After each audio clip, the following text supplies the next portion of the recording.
Superintendent Smith has a brief update of contract negotiations.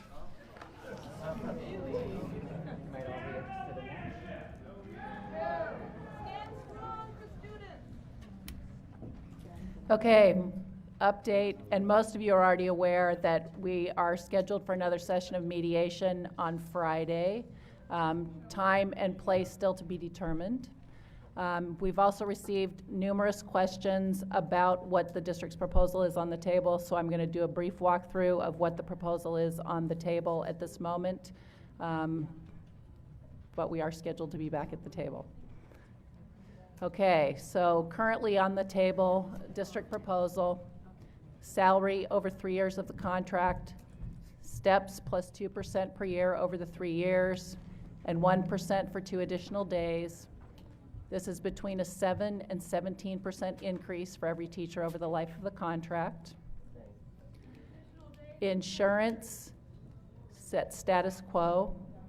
The district would maintain its current share of insurance premiums at 93%, which is approximately $1,397 per month.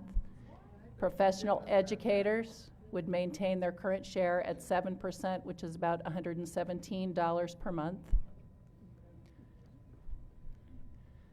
Early retirement incentive, eligibility for the district's payment of health insurance for retirees would phase out over the 3 years of the agreement.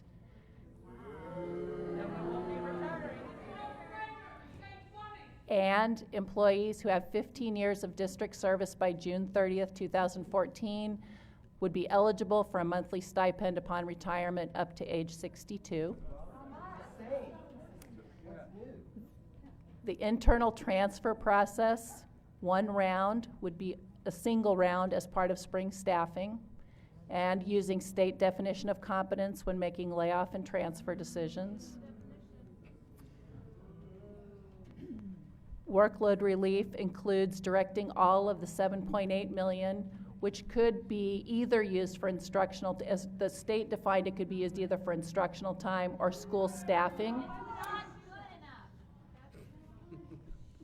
would be used to hire more professional educators for the 2014-15 school year, approximately 88 FTE. This is not to say this is the total amount. There is also a budget discussion, and you're going to hear more in the upcoming budget amendment, but this would be part of what's the discussion in an MOU to be included as part of the contract agreement. Student loads would be reduced to 2010-11 levels by the 2016-17 school year, and a joint committee to define workload and address workload concerns around the district would be formed with five PAT members, 5 district members, 2 separate kinds of issues, one long-term and ones that have budget or advocacy impact, the other short-term issues, so what are ones that are raised by individual teachers with workload concerns and the ability to address that. And then finally, student instructional days, adding 2 instructional days to the school calendar for K through 8 students, adding 3 instructional days for high school students, and allowing for the continuation of an 8-period high school schedule and meet Oregon Department of Education course hour requirements. So, actually, I'm appreciating that people are really, for the most part, working to be respectful and listen tonight, and I do appreciate that.